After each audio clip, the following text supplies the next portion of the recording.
Olá, pessoal! Eu sou Joelma de Oliveira e está começando mais um episódio do podcast O Ator Nordestino, uma página e podcast que traz um povo nordestino que faz a diferença no mundo artístico, seja no teatro, na TV, no cinema, na frente, por trás das câmeras, nos palcos ou nos bastidores. Então tu já sabe, pega teu cafezinho, pega o teu tamborete, senta aqui nessa mesa com a gente que vem um papo muito legal. E não esquece de apoiar o nosso projeto que é independente. Como é que você pode apoiar? Seguindo o nosso canal no YouTube, por favor, vai lá agora, segue a gente. Se você estiver assistindo aí pela TV, vai no celular e segue. E se estiver no celular, dá uma pausinha e vai lá, porque a gente precisa muito desse número, né, de seguidores no YouTube para conseguir monetizar e pagar toda a nossa equipe, né, pagar melhor, né, que todo mundo merece. E a gente também, né, Daniel? Então, isso é um grande apoio, porque por enquanto nós não temos patrocinadores ainda. Então, você pode ajudar dessa maneira. Curte, compartilha, comenta. E é isso. Quero agradecer também ao apoio da Quero Bem, da Sandra Calaça, que está com a gente. É o nosso novo apoio. Ela que cuida da nossa equipe e dos nossos convidados. Então, sem mais delongas, vamos para o nosso papo de hoje. Eita, mas que hoje eu falei demais no início. O nosso convidado de hoje, ele é diretor, produtor e educador audiovisual. Se tiver alguma coisa errada, tu corrige depois. Fala assim, é mentira isso aí. Ele é documentarista e roteirista, mestre em cinema e educação, nascido em Barra de São Miguel, Paraíba, atua nas áreas de produção cultural e cinematográfica. Roteirizou, produziu e dirigiu 5 longas-metragens.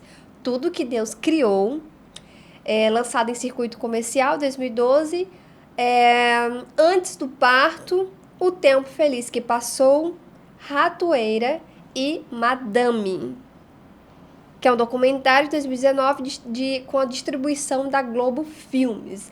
O nosso convidado de hoje é o cineasta André da Costa Pinto. Agora você pode voltar para sua câmera.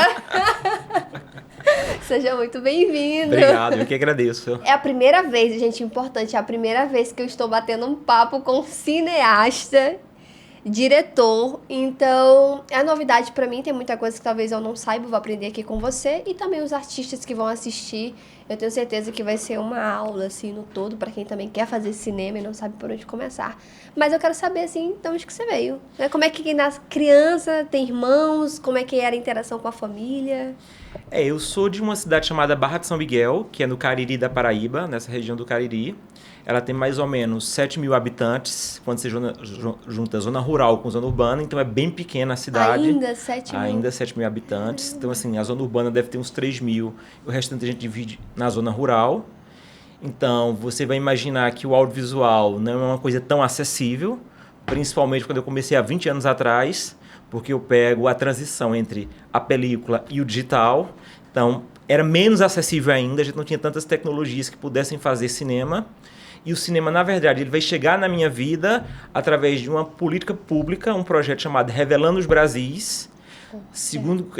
Primeiro governo Lula, na verdade, né, a gente tem lá com o Gil, ministro da Cultura, através do Marlin Azul, que era um instituto lá de Vitória no Espírito Santo, que produzia um edital de formação e realização para moradores com cidades até 20 mil habitantes, onde você poderia escrever tua história. Se tua história fosse selecionada, você viria ao Rio de Janeiro, ficava um mês aqui com tudo pago para estudar cinema e voltava para a tua cidade para poder realizar o filme, que depois era exibido pela TV Futura em cadeia nacional. Não, peraí. A tua história que você fala é o que você criou ali para um filme, porque a história, a partir do princípio, você poderia fazer um documentário, uma ficção. Você pegaria alguma história que se passasse ou fosse rodada na tua cidade, para você desenvolver ela ao longo das oficinas. Então, você mandava um argumento de uma lauda. Nessa época não tinha nem internet, a gente escrevia pelo correio. Então, você mandava pelo correio essa lauda e, a partir daí, você era selecionado. Então, eu venho num universo muito rico. Eu digo que minha cidade é quase Garcia Marquiana. Eu sempre gosto muito do Gabriel Garcia Marques, porque eu digo, inclusive, que eu tenho identificação muito grande com 100 anos de solidão, que eu digo que Barra de São Miguel, de onde eu venho, é quase a Macondo do Gabriel Garcia Marques. A gente, assim, está muito dentro desse realismo mágico. Eu acho que, de forma geral, a gente que vem do interior do Nordeste, a gente está muito dentro desses realismos mágicos, dessa cultura do realismo mágico. Tanto que eu digo que eu tenho uma identificação muito grande com o livro Sendo Solidão, porque meu avô, que nasceu em 1914, então ele é antecessor ao livro há muitas décadas, porque o livro é de 70, se chama José Aureliano. E os 5 irmãos deles também chamam José Aureliano. Igual o personagem do filme, que os irmãos chamam todos José Aurelianos. Então, sou de uma família de Aurelianos. Então, fui destravando essas muitas histórias que a gente tinha. E aí, nesse propósito, eu comecei a pensar que história eu iria contar para esse edital. Mas antes de você pensar em entrar no edital, por que você teve esse pensamento? Tava com quantos anos ali? 16 anos. 16 anos. Então, tu já havia tido um contato antes com esse universo do cinema, do contar histórias? Você sabia o que era? Quem foi que te influenciou nesse momento, já que você não tinha essas referências? Eu acho que sim. A arte teve desde cedo junto comigo, porque minha avó paterna, a mãe do meu pai, ela era dramaturga. E até hoje eu devo um filme a ela, e estou num processo de pesquisa muito avançado desse filme da minha avó, porque minha avó, ela nasceu em 1919 e desde a década de 40 até a década de 80, ela produziu teatro na minha cidade. Só que não era qualquer teatro, era teatro musical. E era um teatro musical que era totalmente autoral, onde ela compunha todas as partes teatrais que as pessoas iriam interpretar e ela pegava as cantoras da igreja, pegava os boêmios que estavam cantando do bar, juntava todo mundo e montava números teatrais para uma cidade de, na época, devia ter 1.500 a 2.000 habitantes. Se a gente está falando de uma década de 40, 50, onde a TV nem tinha chegado ao Brasil, e desde quando chegou a gente não tinha acesso à TV. Nossa, ela já tinha um pensamento muito à frente. E sem nunca ter saído de lá para estudar, porque assim, não era teatro, só era teatro musical que a gente está falando.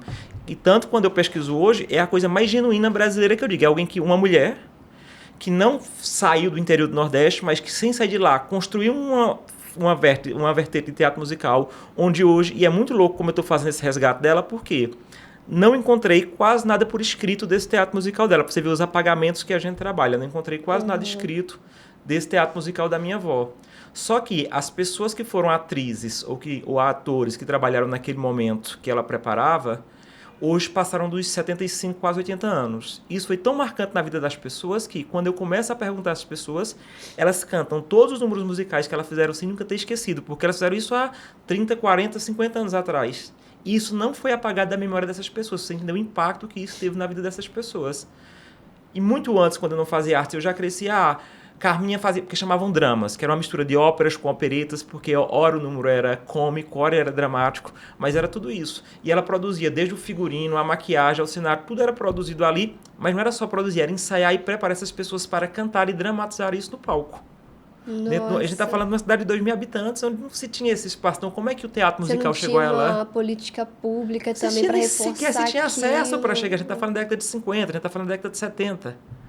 Algo que não se chegava. Eu fico muito curiosa para saber de onde que ela... E hoje eu estou pesquisando isso. Então, assim, eu estou resgatando muito desses números musicais, estou gravando com as pessoas com 80 anos, que assim, muitas pessoas, inclusive, muita coisa se apagou da memória da família, mas a canção não se apagou dessas pessoas. Elas estão todas, continuam cantando tudo. E através delas, desse relato oral, é o que eu estou começando a poder resgatar isso que minha avó fazia, desse relato oral que elas faziam. Então eu cresci muito tempo as pessoas falando disso. Eu não vi nenhum número musical, porque quando eu já estava mais criança, adolescente, minha avó já não produzia, já não fazia mais essas coisas, apesar de ter vivido até 94 anos e vivido extremamente lúcida.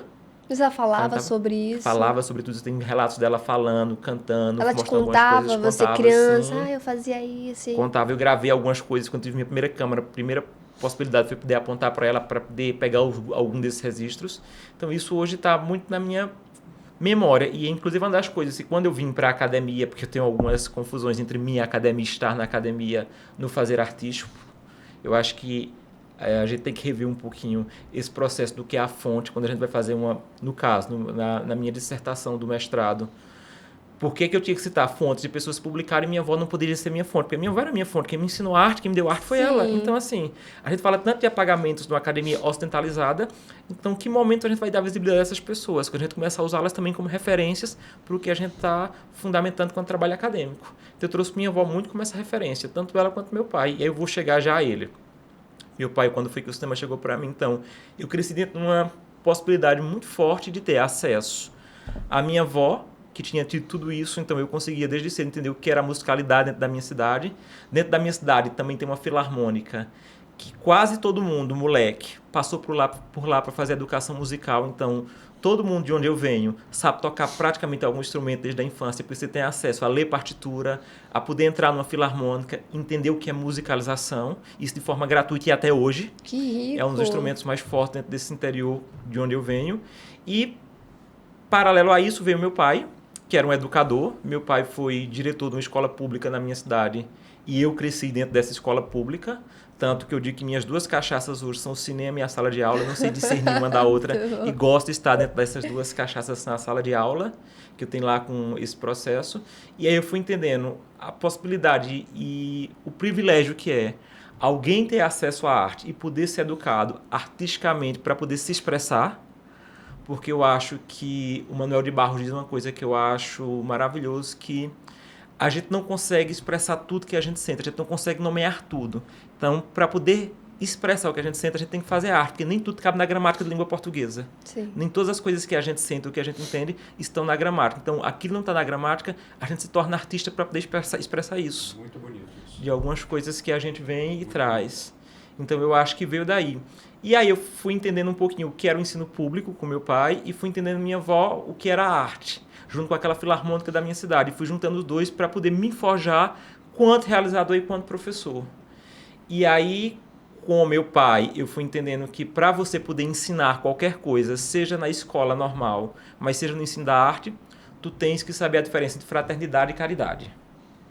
Fraternidade é o ato de ensinar a pescar. Caridade é o ato de dar de comer. Tu nunca vais conseguir praticar fraternidade antes da caridade, porque na fome, meu brother, ninguém aprende nada. E é fome de comida, é fome de afeto, fome de muitos acessos. Então, quando eu fui ensinar arte, ou quando eu fui aprender arte primeiro, que fome eu precisava alimentar de quem eu estava ensinando, para depois ensinar qualquer coisa. E aí foi onde eu juntei a sala de aula e a arte para poder trabalhar com essas duas cachaças que eu amo. Então, vem meu contato com o cinema. Na minha cidade não tinha sala de cinema, não tinha nada disso, eu não tinha acesso ao cinema. O cinema que a gente tinha era na televisão, para quem tinha parabólica. Na minha casa, por acaso, tinha parabólica, mas nem todo mundo tinha, porque naquela época, do final dos anos 90 e dos anos 2000, se trabalhava com repetidora da cidade, e nem sempre a repetidora estava funcionando, ou o poder público tinha esse cuidado de saber que as pessoas não têm aquele entretenimento. Então, a gente tinha uma parabólica em casa, mas era o acesso àquele que estava colocado dentro da grade de TV aberta. Novelas. Novelas, os filmes de Sessão da Tarde, os filmes de tela quente, aquilo que era possível de você ter acesso. Você não tinha locador, então você tinha que ir na cidade vizinha, que era Campina Grande, ficava a 90 quilômetros para alugar um filme, então você só alugava filme no final de semana para poder devolver na segunda, porque senão você tinha que fazer 2 viagens, alugar e devolver a fita. Então, por mais que você tivesse videocassete, tinha uma dificuldade de acesso ao filme. Então, nessa época, chegou na minha cidade um cara aqui do Rio de Janeiro. Ele colocou um sistema na minha cidade. E minha cidade era muito pequena, então eu morava aqui numa rua e o colégio do meu pai era na outra ponta da rua. Na metade da rua ficava esse cinema. Então, era uma reta que eu poderia passar todo dia na frente desse cinema. E aí, uma coisa muito mágica que aconteceu com ele quando ele trouxe esse cinema foi que ele fez uma parceria com meu pai, onde ele deixava que todos os alunos, ou quem tivesse dinheiro ou não, pudesse assistir filmes. Quem tinha dinheiro pagava, quem não tinha assistia da mesma forma. Olha. E era uma coisa muito louca, porque até hoje eu fico me perguntando como ele conseguia coisas do tipo. O primeiro filme que eu assisti, minha primeira ida ao cinema, eu lembro dos 2 filmes que eu assisti a primeira vez. Eu fui às 4 horas da tarde, numa sessão de matinê, onde eu assisti Aladdin.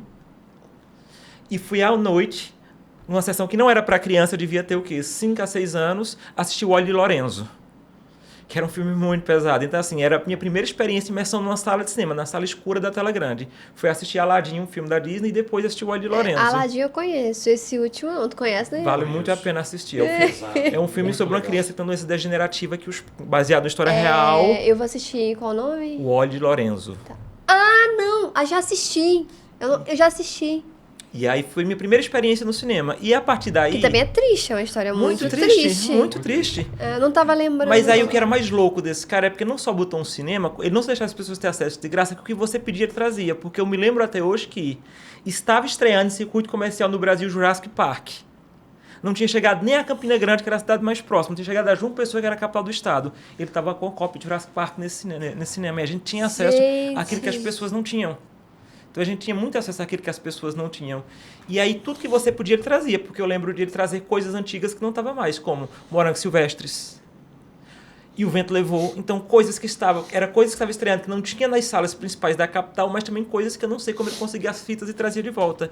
E a gente começou a ter acesso a essa cultura cinematográfica através desse cara que botou esse cinema lá, que é o Cine Barra. E eu sou muito grato a ele. Qual é o nome dele? Você lembra? Alex.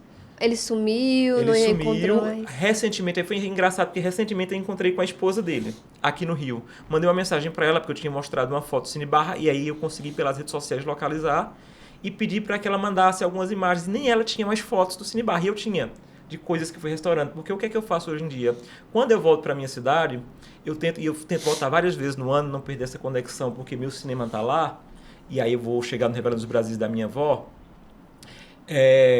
eu vou nos arquivos das pessoas, no álbum de fotografias, e vou digitalizando ou guardando tudo, porque eu acho que nesse momento o digital trouxe uma coisa muito importante para a gente, que é a possibilidade de resgatar, mas também a gente está apagando muito rápido nossas memórias, a gente não tem mais memória. Se você captou no celular há 10 anos para cá, onde estão essas imagens? A gente não tem.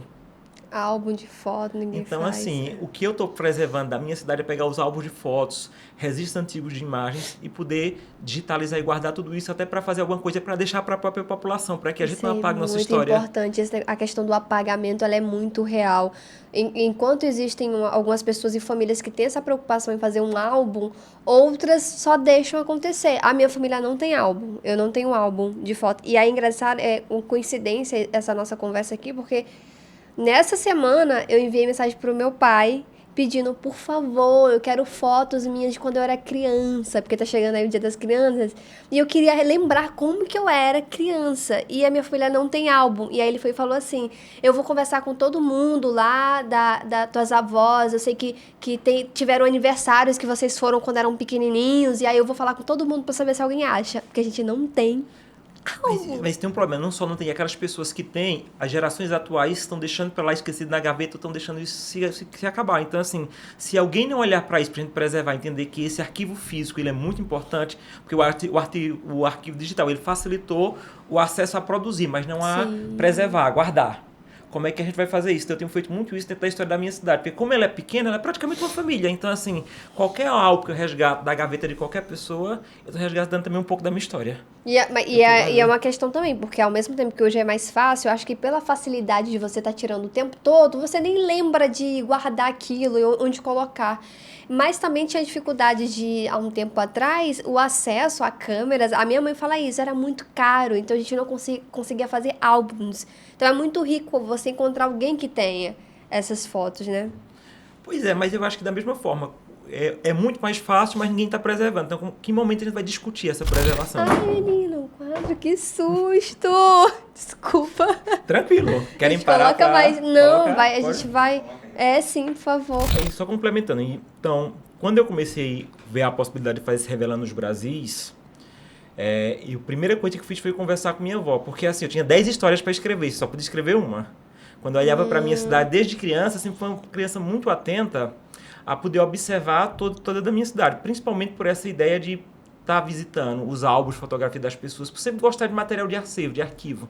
Sempre gostei muito dessa preservação de memória, mas muito incentivado pela minha avó, por aquilo que ela tinha de guardar, poder buscar. E aí, quando veio a possibilidade de fazer o Revelando os Brasis, eu estava com muitas histórias que eu queria contar. E eu cheguei e disse, vó, eu vejo a possibilidade de fazer esse projeto, tem uma história para escrever, eu quero contar uma história, tal, porque minha avó era o seguinte, minha avó, como ela era uma das moradoras mais velhas da cidade, ela se viu meio que a memória coletiva da cidade. Quem não sabia como tinha sido o passado da sua família, quem não sabia como era seu avô, como foi isso, corria para perguntar à minha avó como era. E ela contava em riqueza, detalhes, a memória de todas as famílias que as pessoas não tinham acesso a isso. Então ela era essa pessoa que ela botava... um álbum vivo. Um álbum vivo. Então ela botava o café da manhã na casa dela e o café da tarde, que é uma tradição nossa, então sempre era lotado de gente na casa da minha avó para escutar a história de outras famílias que minha avó sabia sobre todo mundo. Queria saber alguma coisa do passado da cidade, buscava-se minha avó. E aí um dia eu fui conversar com ela sobre a possibilidade de fazer um filme. Por esse edital Firi, ela disse, quando você for apontar a câmera, aponte para o quintal de casa, que ele é rico. Você não precisa de heróis hollywoodianos. Seus heróis podem ser daqui de carne e osso. Então todo o meu cinema ele surge do quintal de casa. Porque eu entendi que ali eu teria muito mais afeto para falar desses personagens, eu teria muito mais domínio sobre aquelas histórias, e porque os personagens do meu quintal não podem ser universais. Qual é o nome da sua avó? Carminha Costa. Carminha Costa. E ela diz isso, por que os personagens do meu quintal não podem ser universal? Então, o meu cinema ele surge no quintal de casa e vai pro mundo. E aí vai surgir meu primeiro filme, que é um documentário chamado A Encomenda do Bicho Medonho, que é a história do barbeiro do meu avô, seu Davi, que era casado com o irmão do meu avô, na verdade, e que também foi quem cortava meu cabelo na infância. Que seu Davi, ele sonhava com um danado, um bicho medonho no sonho, e durante o dia ele começa a batalhar obras de arte, peças em madeira que o bicho encomendava no sonho. Nossa! E isso eu passei minha infância, o sucesso da minha infância era ver isto. E quando eu comecei a entrevista com ele, ele disse que ele começou a talhar aos 7 anos de idade, quando ele fez a primeira peça dele. Só que era tão intrigante a peça que o pai passou um caixeiro viajante na cidade, viu e quis comprar a peça e o pai vendeu. E desde que o pai vendeu essa peça, o bicho passou 47 anos sem aparecer nele no sonho. E o bicho volta a aparecer quando ele está com 47 anos de idade. E aí ele volta a talhar. Quando eu faço o filme com ele, ele já está com 94, na época que eu vou fazer o filme.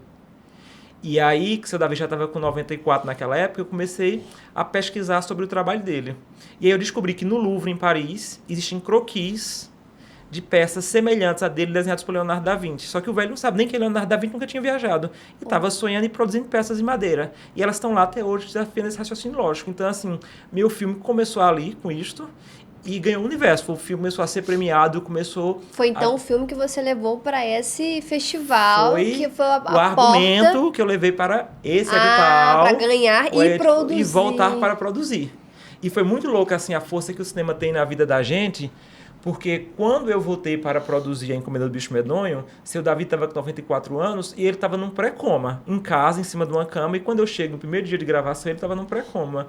Eu disse, pô, a gente não vai conseguir gravar com ele, vou fazer o quê? Vou gravar a imagem das peças e vou pedir para os filhos ir contando a história. Quando eu ligo a câmera, ele levanta e grava o filme todinho conosco, que passa mais 6 meses vivo, assim, bem. E é muito louco essas histórias quando eu conto, porque eu sempre fui muito chamado de mentiroso quando eu contava as histórias da minha cidade. Era chamado de mentiroso porque parecia que minha cidade não poderia ter histórias interessantes, porque eu acho que essa mentira, quando as pessoas atribuíam para mim que eu estava mentindo, quando eu contava a história do seu Davi do primeiro filme, ou do meu segundo filme, Amanda e Monique, da minha prima, que era professora, uma professora trans de escola pública no interior da Paraíba, ou de Camille Cabral, que sai de lá para ser a primeira trans eleita na história da França, as pessoas diziam que era mentira. E o cinema me ajudou a provar que eu estava falando verdade e contando sobre minha cidade. Porque eu acho que, de certa forma, é uma visão preconceituosa quando as pessoas dizem a mentira, porque elas estão acostumadas a botar o Nordeste em determinadas caixas, principalmente esse Nordeste rural. Uhum. E eu acho que quando a gente teve acesso a mostrar o nosso Nordeste, seja urbano ou rural, a gente mostrou que mesmo no Nordeste rural, ele não vive de estereótipos nem do atraso que as pessoas atribuíram a ele. E eu acho que isso é fantástico. Eu não preciso sair da ruralidade do meu Nordeste, de onde eu venho, para mostrar que ele é atual e que ele está à frente do tempo de muitas capitais. Muito, eu tô impressionado. Um lugar que era menos de 7 mil, né, naquela época. Sim. E que a sua avó, ela já veio com um pensamento muito à frente do tempo e de todo mundo ali. E aí você tem a sua prima também. Então, é impressionante, assim. Pois é, e aí eu acho que essa possibilidade de apontar para o quintal de casa, para o meu terreiro, para o meu quintal, e poder contar as histórias de lá, mas mostrar histórias que fogem desse Nordeste subdesenvolvido, atrasado, e que as pessoas têm como visão do Nordeste rural, isso causou um certo incômodo em quem estava vendo de fora, porque parecia que não era real. Eu lembro quando eu lancei Amanda e Monique no Festival de Recife, que inclusive ele foi premiado no festival como melhor curta digital, porque na época separava-se. Curta-metragem era o que era película, digital era vídeo. Você tinha 2 mostras competitivas, a mostra de curtas-metragens e a mostra de vídeo digitais. A gente não era nem tido como curta. Nossa! Nessa época, era separado quando eu fiz o Amanda e Monique. E uma das primeiras... 2008. É bem recente ainda. E aí, quando a gente fez isso, inclusive, na época a gente não sabia nem muitos termos da terminologia trans, desse universo que a gente tem tanto acesso hoje. Eu acho que o filme hoje ele é desatualizado, inclusive, para os dias atuais. Esse filme está bem desatualizado para os dias de hoje, mas por desconhecimento mesmo que a gente tinha na época, não tinha tanto acesso à informação e nem das lutas que a gente está tendo hoje em dia. E eu lembro que eu fui lançar isso no outro dia que foi lançado do festival. Tem sempre uma coletiva de imprensa lá no Simpe. Você lança e no outro dia você tem acesso a uma coletiva de imprensa com pessoas da mídia nacional de forma geral, dos grandes veículos da mídia nacional. E eu lembro que uma jornalista de um grande veículo, era um documentário, olhou para mim e fez: eu acho que seu filme não é real, porque numa terra onde os homens riscam a peixeira no chão, uma travesti não pode ser aceita. Que isso, imaginário, né? Era o imaginário, não era assim, imaginário. Era me forçando concordar com o que ela estava dizendo e não com o que meu filme contava e não aquilo que era a minha realidade. Você era de lá e eu era de lá e você estava tava no mentindo. documentário. Então era muito louco porque a gente tinha assim, uma intimidação da imprensa para dizer que aquilo não era real. Então era o Nordeste que as pessoas construíam na cabeça delas e o Nordeste real que eu estava mostrando e que mostro até hoje. Então eu acho que a gente teve muita possibilidade de continuar mostrando o nosso Nordeste, dentro de mostrar que o Nordeste também é urbano, porque a gente começou a trazer os filmes urbanos do Nordeste dentro da perspectiva urbana, mas não sair da perspectiva rural, porque tem muitas pessoas que começaram a negar essa perspectiva rural, como ela sempre fosse atrasada, ela foi atrasada nessa perspectiva que as pessoas tinham, de ver esse Nordeste na ruralidade de quem apontava a câmera de fora e não vivia ali. Sim. E a gente começou a continuar na ruralidade do Nordeste sem querer sair de lá, mas mostrar outras perspectivas e mostrar interessante, inclusive de como ele é interessante, de como ele é atual e contemporâneo. Contando de dentro para fora, né? Pois é. Porque aí você pega coisas que realmente que a gente vive, que a gente sabe e que é muito mais a fundo do que o que as pessoas idealizam ou criam ali em cima, né? Que ainda existe um pouco disso, principalmente para cidades menores, né? Cidades pequenas. Então é legal. E também você também vem com essa figura à frente do seu tempo. Porque aí você pega a sua cidade como esse modelo para o cinema, para suas ideias, e você mesmo falou aqui, né, que lá é o seu lugar de cinema, então você precisa sempre estar voltando. Isso é sensacional, porque é um cineasta que saiu dali, a tua criação, ela nasce ali, mas tu não abandonou esse lugar. Mas você sai, você volta... É muito legal. Mas é porque eu acho que, assim, Desculpa, muito antes disso virar moda, porque agora é que tá tendo esse movimento, né? Da gente voltar a trabalhar ali dentro de onde a gente nasceu, e aí agora tá tendo esse movimento. Mas aí você já faz isso desde... Já começou aí, meu movimento cinematográfico ele já começou aí. Eu sempre tive essa vontade de poder fazer o seguinte, porque eu acho que, assim, minhas raízes estão lá. As pessoas que eu amo, toda a minha construção afetiva, moral, vem de lá. Todos nós que estamos aqui nessa passagem terrena sabem que a gente vai partir um dia, a gente não vai ficar. Então, eu acho que a forma da imortalidade é o cinema. Se está ali é para sempre. Todos nós vamos passar e o que foi captado pelo cinema vai continuar. Então, a melhor forma de homenagear a minha cidade e mostrar o amor que eu tenho por ela é transformar ela e os personagens dela em coisas imortais. E tu vai ser eternizado. Daqui a 500 anos vou estar estudando um filme do André. Assim como eu estava assistindo antes de ontem o do avô da Malu Falângola, que vem aqui, que o filme que ele produziu era preto e branco em Recife.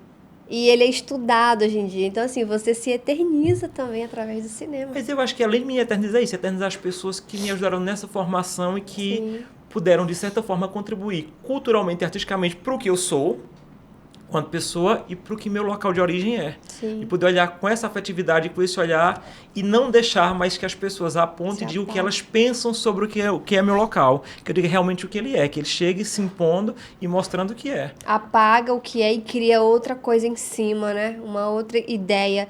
Mas, então, o que foi assim? Eu quero saber a tua formação, né? Se você sai dali, em algum momento você sai para estudar fora. Quais que foram os maiores desafios nesse início para, então, procurar uma formação na área? Porque a maioria dos atores faziam isso, né? Saía das suas cidades menores, ia fazer teatro na capital. Qual que foi esse teu movimento? E você entendeu realmente ali muito cedo que queria trabalhar com cinema? Tu escolheu isso consciente? Não, eu vou ser cineasta, eu vou ser diretor, vou fazer filmes... Eu não digo que foi consciente, eu digo que eu queria fazer cinema, tinha uma vontade, mas era muito distante da possibilidade, do que era acessível. A vontade eu tinha, mas não era uma coisa, tanto pela questão dos meios de produção, porque eram muito mais caros do que hoje, não se tinha tanta facilidade dentro desses meios de produção, e dentro de um processo de formação das faculdades de cinema que também não tinha. A minha faculdade, na verdade, eu saio de Barra de São Miguel e vou para Campina Grande fazer o curso de Comunicação Social com habilitação em jornalismo da UEPB, da Universidade Estadual da Paraíba, que tinha uma cadeira de cinema, que era História do Cinema. Tu vai pro jornalismo. Vou pro jornalismo na UEPB. Para encontrar esse caminho. Porque tinha uma pessoa chamada Machado Bittencourt, que era um grande realizador audiovisual, que já tinha falecido nessa época quando eu entrei na faculdade, e que naquela faculdade tinha produzido algumas coisas dentro da Paraíba quanto cinema. E era o mais próximo, mais acessível. O que a grana dava para fazer, o que a possibilidade dava para a gente ter acesso. E eu lembro que eu cheguei para o professor que era referência naquele momento e disse... Quando a gente entra na faculdade, a gente entra com a moral lá em cima, a gente vai fazer tudo. Depois do primeiro período se desilude de muita coisa, né? E a gente vai para aquela possibilidade desse professor, eu queria fazer um filme. Ele foi e disse, eu não consegui, por que é que tu vai conseguir? Era esse o estímulo que eu tinha. E aí, quando eu entro na cadeira de cinema, a cadeira de cinema ela era ministrada no quadro com giz. Não tinha uma câmera, não tinha nada para a gente fazer acesso a isso. E aí eu faço esse primeiro filme pelo edital, A Encomenda do Bicho Medonho. Ele é feito no período que eu estou na universidade. Eu estava no segundo período da universidade. Ele é lançado nacionalmente. E a reitora da universidade vê aquele filme, a Marlene Alves, que é muito importante da minha formação. Marlene Alves. E a Marlene Alves vê aquele filme e ela manda me chamar no outro dia porque ela achou fantástico. E ela fez, e como é que a gente pode produzir mais filmes? Olha! É a primeira coisa que ela faz. E eu digo, ela precisa de investimento, a outra ela fez, você precisa de quê hoje? Precisa de tanto para fazer Amanda e Monique. Ela faz, a faculdade vai financiar seu filme. E ela vai imediatamente financiar meu segundo curta. Olha a importância. E de uma forma direta. E aí eu acho aquilo fantástico. E aí, quando ela financia esse segundo curta, e esse curta se torna um dos curtas mais premiados do Brasil em 2008, e aí no ano seguinte eu vou acabar a faculdade, porque eu já estava no quinto ou sexto período quando eu faço esse outro curta. É o período de 2 anos, mais ou menos, de um curta para outro, do Bicho Medonho para Amanda e Monique. A gente entende que na faculdade você só se formava se você fizesse uma monografia. Você não podia fazer nenhum produto, você não poderia fazer uma revista, você não poderia fazer um filme. E ela acha aquilo um absurdo. Eu, com um filme premiado, poderia utilizar quanto projeto final de curso, não poder fazer outro filme ou fazer nada. Ela fez, vamos mudar o plano pedagógico da universidade. E ela pega aquele filme que eu fiz e muda totalmente o plano pedagógico da universidade. Eu não sou beneficiado por isso, mas que vem no ano seguinte começa a se beneficiar por essa mudança que um curta-metragem... transforma o sistema todo. De universidade pública. Você transforma o sistema, o formato pedagógico da universidade pública. Eu fiquei curiosa com uma coisa. O teu professor? Não, ele falou alguma coisa depois? E aí a gente começa a fazer um festival de cinema que é o Comuni Curtas, que eu começo a levar à frente, que a gente tinha 2.500 a 3.000 pessoas, tudo financiado pela universidade. E aí, uma das coisas que eu acho louco é porque ele chega, no primeiro ano da mostra competitiva, ele bota 2 curtas dele. Ou seja, ele tinha feito filmes, mas guardava na gaveta porque ele tinha medo de mostrar isso para as pessoas. E aquele ato de coragem nosso, que não foi só eu, foi eu com os amigos Alberto, Henrique, Felipe, junto com a turma de faculdade que fez aquele festival ali, fez com que o professor tirasse também o medo dele para poder mostrar o que ele estava produzindo. A gente entender que as pessoas produziam e guardavam na gaveta.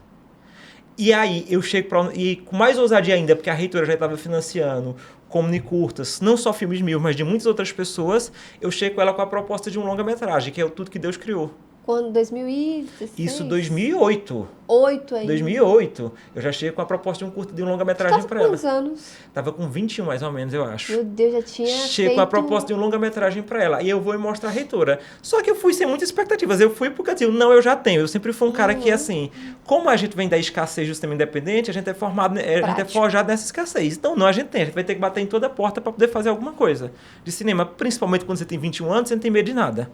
Sim. Você não tem medo de nada. Você pode arriscar. Você tá na casa dos teus pais, tu não paga aluguel, tu não tem que botar feijão na mesa. Então, assim, tu tá na época de poder arriscar e fazer tudo, mesmo aos 21 anos. E aí eu fui e mostrei para ela o projeto do meu longa-metragem. Por quê? Tinha muitas pessoas na faculdade que queriam fazer filmes, mas não tinham o laboratório para você poder trabalhar isso. Inclusive, eu vou dar aula ainda como aluno na extensão da universidade, dando um curso de documentário e ficção, pegando todas as apostilas do que eu aprendi Revelando os Brasis, para você ver como um processo de formação gera um agente multiplicador de cultura. Você vai passando de uma pessoa para outra e vai criando uma cadeia. Por isso que a formação é importante. Até de educação para você mesmo. Você construiu o seu processo de educação dentro do processo. De uma faculdade que não dava o curso de educação, porque a faculdade que a gente começou a fazer isso, ela dizia que cinema era câmera, era som, mas ninguém me falou que cinema era burocracia. Nossa, sim. Ninguém me falou que o cinema tinha contrato, que tinha direito autoral, que tinha autorização de imagem. E eu aprendi isso Revelando os Brasis. E aí eu trago isso para a universidade e a gente vai entendendo o cinema quanto cadeia. Porque não é fazer o filme, é fazer o filme e deixar ele possível de circular burocraticamente, judicialmente. E a gente vai entendendo o cinema de outras perspectivas. Porque parece fazer o filme é só apontar a câmera e o som. E não é. A gente tem que entender que o filme ele tem toda uma cadeia produtiva para isso. E aquilo que eu aprendi Revelando os Brasis, eu vou multiplicando e trazendo para outras pessoas esse conhecimento. E aí eu levo o projeto para ela, e foi bem engraçado levar esse projeto para ela. E aí Marlene viu o projeto assim, ela muito ousada, eu acho que essa ousadia é fundamental. E ela foi e disse, vamos fazer o filme. Eu disse, mas como? Ela fez, está autorizado aqui, já vai agora para o departamento jurídico para a gente encaminhar o pagamento do filme. E assim, foi uma coisa muito rápida. E isso gerou confiava no teu trabalho. Isso gerou um burburinho enorme dentro da universidade, porque outros professores do departamento, todo mundo só criaram uma ciumeira, como assim? E aí fizeram uma reunião no outro dia com ela para perguntar como ela faz isso. Ela foi disse, a universidade pública ela é feita de docentes e discentes. Da mesma forma que o professor pode apresentar um projeto e ser financiado, o aluno pode. Esse dinheiro também é dele, porque o imposto chega para todo mundo. Então, se ele está trazendo esse talento da cadeia produtiva, por que a gente não pode produzir arte dentro da universidade? E defendeu a unhas e dentes esse projeto. E eu lembro que o procurador jurídico da universidade chegou para ela e fez, mas reitora, isso é muito arriscado. E se a senhora for presa? Ela foi disse, você tem um filme para assistir na cadeia, manda esses meninos fazer filme. Marlene, né? Marlene maravilhosa. Mas a minha curiosidade, por que tinha um risco dela ser presa? Não estava para tanto os alunos quanto os professores ali? Mas não é isso que tem um risco. O problema é que as pessoas têm uma marginalização da arte, que parece que o artista ele sempre não vai dar a finalidade que o dinheiro pede, e o dinheiro era bem pouco na época desse sentido. Ninguém nunca tinha feito isso, assim, era novo para todo mundo. Todo mundo tinha medo daquilo que é novo, ninguém tinha coragem dela de arriscar daquilo que é novo. E ela dizia para ele, eu lembro uma fala que ela fez, ó, tudo dentro do poder público, feito de forma correta, ele é possível e passível. Então, seu projeto agora é justificar juridicamente porque que esse projeto é possível. Esse é o papel do procurador jurídico, fazer isto. Então, vamos juntar as duas coisas. E aí ela foi entendendo que ela foi desmistificando muitas coisas, porque para o procurador jurídico, para os professores, tudo era muito novo. Ninguém nunca tinha tido nem ousadia de propor fazer um filme, que dirá um longa-metragem de ficção dentro da universidade. E aquele longa-metragem foi estágio para quase 50 alunos, que hoje, de 50 alunos, pelo menos 50% estão no mercado trabalhando com audiovisual. Se não tivesse dado aquele contato, não estariam hoje. Então, esse é o propósito, que muitas vezes a gente tem que fazer obra de arte, porque eu acho que tem uma coisa que eu aprendi com Marlene, que é que enquanto a gente vai fazer na universidade pública, entre quatro paredes, a gente não está formando ninguém. A universidade ela tem que sair das quatro paredes e ela tem que chegar à comunidade de alguma forma. E produzir um filme dentro da universidade é passível. E já acontecia no cinema novo com Glauber Rocha, com as pessoas que a Universidade da Bahia foi quem financiou esses primeiros filmes deles. E começou a acontecer agora de novo, dizendo que a universidade pública ela pode sim financiar o filme e que ela pode ser trabalhada como estágio para muitos alunos. O problema que eu acho hoje, não só da universidade pública, como dos editais públicos, que eu tenho batido muito nisso e venho batendo nisso, que eu trabalho muito com formação, é que o que a gente está buscando como resultado é a lógica capitalista.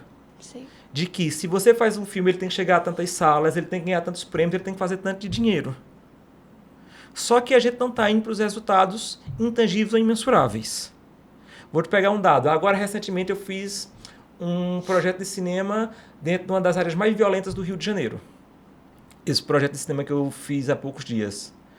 E aí, quando a gente pegou o projeto de cinema, a gente tinha 2 alunos que moravam dentro de uma comunidade que era um espaço de muita violência, onde ele dizia pra gente que aos 16 anos de idade, ou tu vai trabalhar, ou tu tem que entrar pro tráfico. Não tem muita opção para ele, dali de onde ele vinha. E aí, nesse determinado momento, eram 2 amigos, e eles faziam parte de um grupo de 9 amigos que cresceram juntos. Esses 9 amigos. E eles entraram no curso, ficaram 3 meses no curso pra gente. Em 3 meses, esses meninos fizeram um filme. Daqueles 7 amigos que não entraram no curso, ficaram 3, engravidaram meninas na adolescência e 4 entraram para o tráfico. Nossa. Desses 4, 2 tinham morrido em 3 meses. Quanto custa um pré-natal para o Estado? Quanto custa uma medida de ressocialização? Quanto custa uma mão de obra morta aos 17 anos, que podia chegar até os 60 trabalhando? Então, quanto o Estado economizou por 2 meninos que estavam na sala de aula fazendo filme? Quanto poderia economizar se tivesse... Pois é, quanto ele economizou esses 2 meninos que estavam ali? Pois é, então assim, a gente tem que pensar nesse processo que, enquanto a gente estiver fazendo só a arte de lógica capitalista, porque tem 2 questões, acho que ela não tem que ser capitalística a lógica, principalmente no financiamento público. Por outro lado, a gente também não pode encarar a arte como sacerdócio. Salva as vidas das pessoas, faz tudo isso bem, mas quem paga o artista? Porque eu acho que isso é um problema também do nosso processo de formação. A gente romantiza a arte, a gente transforma a arte em sacerdócio, a gente não diz quanto é que o artista vai se pagar. Quem sabe da faculdade saindo, quanto é que o sindicato cobra por diária, quando é que a gente debate as questões sindicais. Os editais, eles estão conseguindo abarcar aquilo que o sindicato diz que é uma diária ou já está sendo precarizado. Então, tem outras questões que eu acho dentro do processo de produção da arte, principalmente independente, que a gente tem que começar a debater isso, que a gente faz o cinema independente. E eu já fiz muito isso, eu digo porque eu fiz, sem dinheiro, chamando os amigos para trabalhar de graça, Porque senão a gente enlouquece, porque está dentro da gente botar para fora e poder mostrar alguma coisa. Mas não pode ser sempre. E a gente só está fazendo isso porque o Estado não está chegando para que o primeiro filme a gente chegue e pague nas pessoas como deve ser. E a gente vai criar uma moralidade para a arte, porque é isso. Eu acho que dentro desse processo do cinema, o independente ele é muito válido porque a gente precisa fazer e precisa mostrar. Mas ele não pode ser levantado como uma bandeira. Ah, eu fiz um curta com 10 mil, eu fiz um curta com 1.000, com tanto. Isso não é uma bandeira de heroísmo. Isso só está dizendo que você precarizou sua produção porque o Estado não chegou. Sim. A gente fez. Mas não vamos levantar isso como bandeira que foi massa, que foi bom, romantização, porque a gente está dando munição para que o poder público, se você faz com 10 mil, por que eu vou te dar 100? Nossa, é real. Você está unindo eles dessa informação, de chegar para essa coisa com as pessoas, a gente não pode chegar dentro desse processo. Você consegue fazer independente, então eu vou te dar aqui uma ajudinha para você... Você consegue fazer com 5 mil, 10 mil, já que você consegue fazer sozinho. E a gente, eu me digo isso porque eu fazia isso, e depois foi que caiu minha ficha, porque eu já fiz muito isso, a gente usa isso como uma bandeira de heroísmo, que a gente fez, que deu certo, que está lá. E aí quando a gente vai entendendo, a gente está entendendo de serviço que a gente está fazendo para a classe. A gente fez, a gente vai continuar fazendo, vai. Porque mas vai fazendo porque a gente precisa, mas a gente está fazendo porque o Estado não chegou. E ele deveria chegar para que a gente não precarize. E, em meio a muitas políticas que já existem, né? Muitos editais, que também eu sinto que tem bastante, mas não tem essa formação para o artista saber como que chega.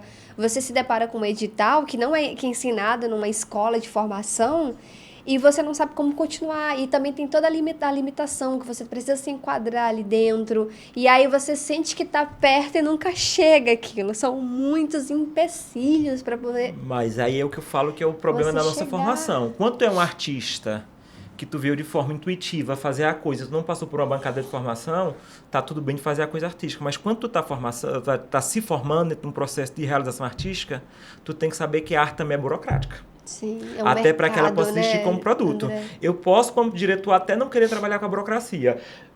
Desculpa, eu posso não querer trabalhar com a burocracia, mas tem que saber que ela existe para que eu respeite o trabalho do meu produtor quando ele estiver fazendo. Sim. E... Nossa, muito, muito forte isso que você falou, porque eu acho que eu nunca havia pensado por esse lado, né? De que realmente nós fazemos muitos trabalhos independentes por necessidade, mas que também, de certa forma, em certo nível, é um serviço mesmo para a nossa classe. Total. Né? A gente pensando assim por esse lado, Daniel. Que a gente está agora fazendo um curta independente. E é isso, você vai catando os amigos que querem fazer. Porque se a gente for esperar o dinheiro, até mesmo para esse podcast aqui, a gente não tem esse dinheiro, a gente está fazendo tudo independente. Independente, sim, com esforço financeiro do Daniel, entendeu? Então, a gente entende esse lugar, mas esse pensamento que você trouxe reforça isso, assim, essa nossa... Pois é, porque a gente diz assim, a gente está juntando amigos. Até quando a gente vai juntar amigos, até quando eles estão disponíveis para a gente sem receber. Porque vai chegar uma hora que a conta vai bater. E a gente vai cansar. E a gente vai cansar de pedir, inclusive. É uma troca de favores, porque se a gente trouxe 20 pessoas para a nossa equipe, a gente deve favores a 20 pessoas depois para poder fazer isso de novo, porque elas vão chamar do independente delas. Então, a gente vai criar essa cadeia até quando? E eu acho que isso parte desse sentido, da gente romantizar e transformar no sacerdócio a precarização.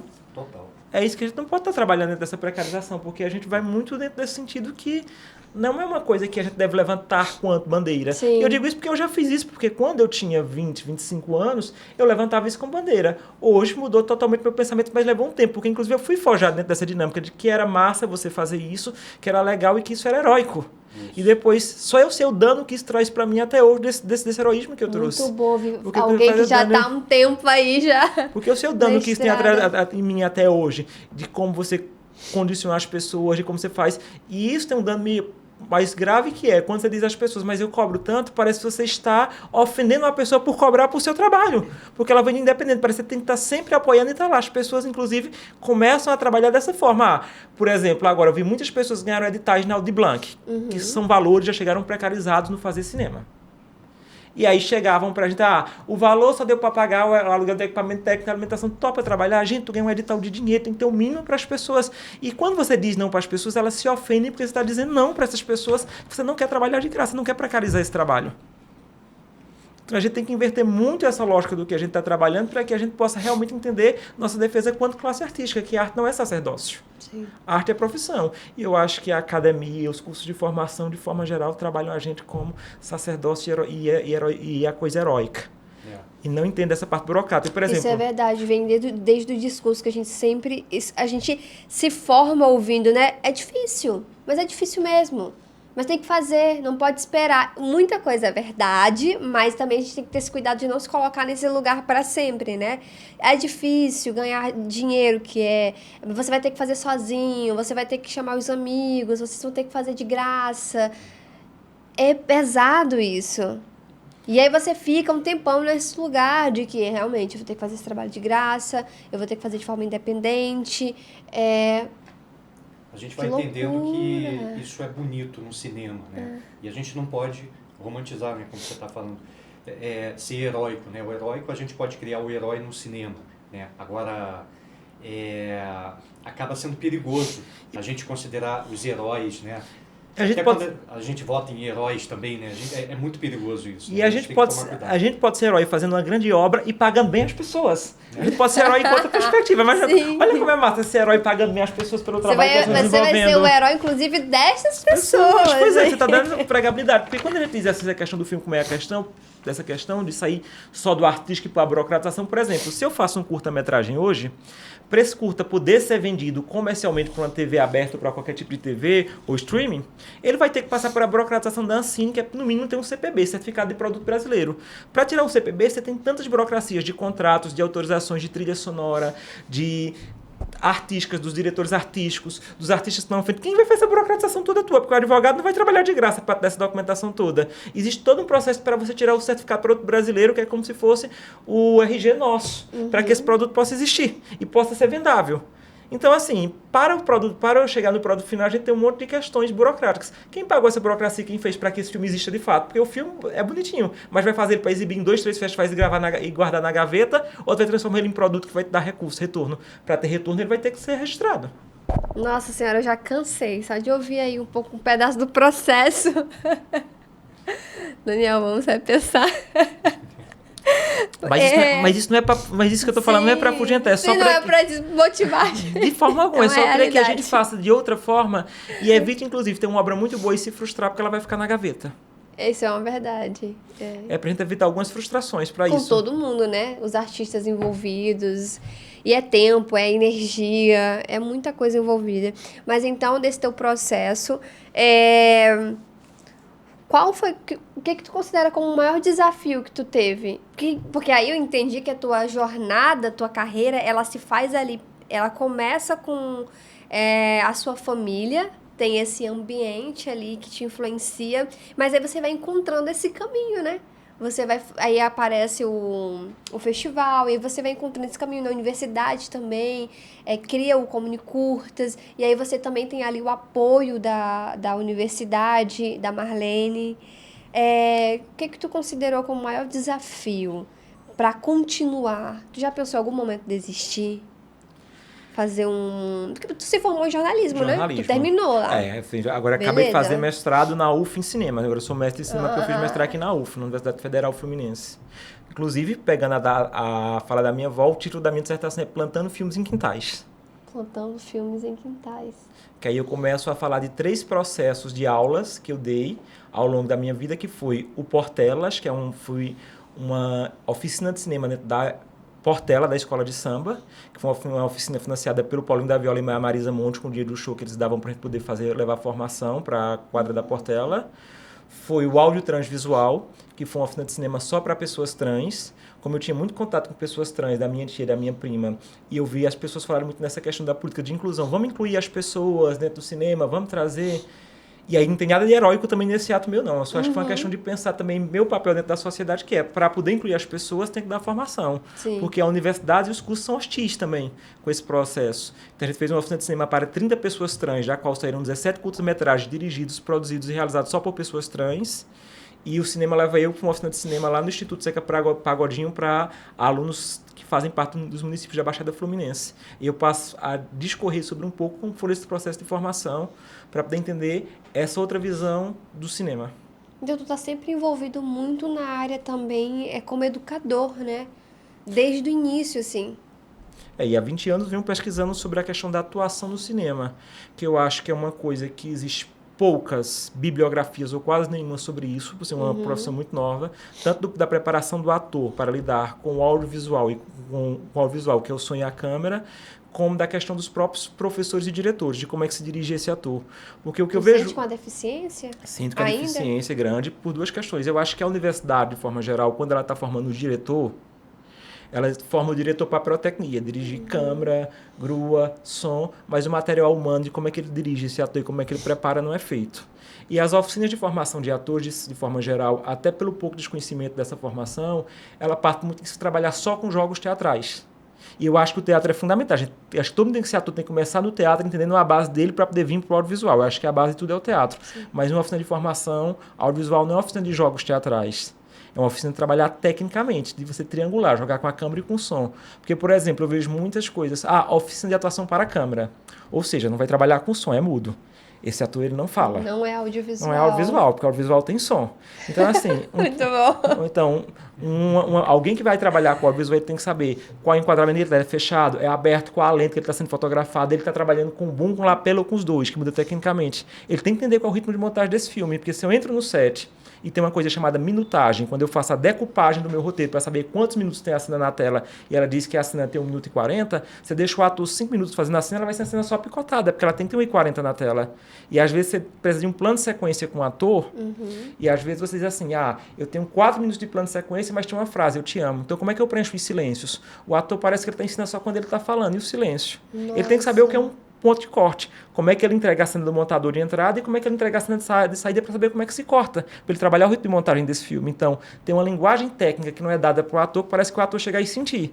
A gente não tem isso na grade, na formação. Pois é, aí eu escuto muitos atores que chegam, minha atuação é visceral, eu cheguei sentindo aqui, aí prepara tudo para fazer no primeiro plano, aí joga a emoção toda, aí do nada, ou a câmera perdeu um foco ou passou uma moto em cima da voz dele. Eu vou ter que fazer um take 2. Aí ele não tem mais energia nenhuma porque ele se preparou para a primeira. E cinema é arte da repetição. Deus. Corta, repete, corta, repete, corta, repete. E acima de tudo... parecer real em todas as sempre faz de conta. Vezes que você precisar, faz de contas, porque se você acreditar que é de fato, você não está atuando. Você tem que fazer faz de contas. E aí chega um determinado momento, por exemplo, que você vai chegar um ator e ele precisa dominar tecnicamente. Eu estou entrando em qual plano? Essa câmera está fechada, essa está aberta, tem um som que está ali. Eu sempre gosto de dar um exemplo de tudo que Deus criou com a Guta Estresse. Vou dar 2 exemplos que eu acho fantástico. Quando eu fiz tudo que Deus criou, isso com 21 anos, rodado lá em Campina Grande, na Paraíba. Muito novinho, gente. A Guta estava aqui no ar com a grande família. E ela fazia a Bebel, que ela... E na época, o personagem da Bebel, a caracterização estava loira de mega ré na cintura. E a Anja do meu filme tinha cabelo curto e preto. Então, a Guta gravava de segunda a quarta aqui, saía na quarta de meia-noite para chegar às 5 horas da manhã na Paraíba para gravar quinta, sexta, sábado, domingo comigo, para no domingo, no dia, sair de lá para chegar aqui e voltar a gravar. A Bebel era loira, a Anja era morena. Então, a Guta chegava, tirava o mega hair, vamos pintar o cabelo de preto. No domingo, vamos descolorir o cabelo para entregar na mesma tonalidade, dar continuidade da Bebel para entregar ela aqui de volta. Então, assim, tinha uma entrega total para esse filme que era independente. Que tem a Guta, Letícia Spiller, Maria Gladys, Jaborandi, o Paulo Vespúcio. Mas você conseguiu uma galera... É o que eu falo da ousadia de você ter cara de pau no primeiro filme, né? E aí, e para completar, para além dos atores, do diretor de fotografia e do cara do som, era o primeiro filme de todo mundo. E quase 90 pessoas era o primeiro longa de todo mundo que estava em set. Existe um empenho ali maior. Empenho maior. Né? E aí eu lembro que o protagonista do filme era um aluno meu, Paulo Felipe, de 17 anos. E a Guta fazia o papel da irmã dele. E só para falar tecnicamente, porque o ator tem que ter domínio de tudo que está acontecendo. E aí tinha uma cena que era um plano de sequência do Paulo Felipe, que dava 4 minutos e meio de plano de sequência, mais ou menos. A gente levou para a montagem da luz, da cena da arte, chega de 5 horas só de montagem da cena. E eu tinha um tempo apertado para a Guta gravar e voltar de volta, porque ela tinha que viajar de volta, pegar o voo, colorir o cabelo total para vir para cá. E aí o Paulo Felipe estava fazendo uma cena maravilhosa, assim, ele deu um show de interpretação, fez 3 minutos e meio de uma cena linda. Quase no final do plano de sequência, porque não pode ter corte o plano de sequência, sem querer, alguém no set tosse, da equipe técnica, em cima da fala do ator. E eu iria cortar, a Guta faz assim para mim. Rápida, não deixa eu cortar. E aí ela vai entrar em cena para abraçar ele no minuto final. E ela entra tossindo, ela traz a tosse dela para que o outro ator não perca a cena.